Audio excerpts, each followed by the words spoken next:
Hello，金牛女，大家好，我叫做 Luna。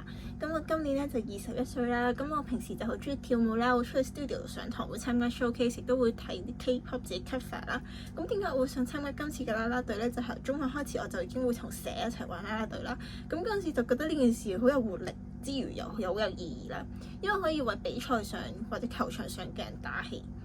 咁希望今次可以有呢個機會參加到金牛嘅啦啦隊，去展現呢個金牛精神啦〜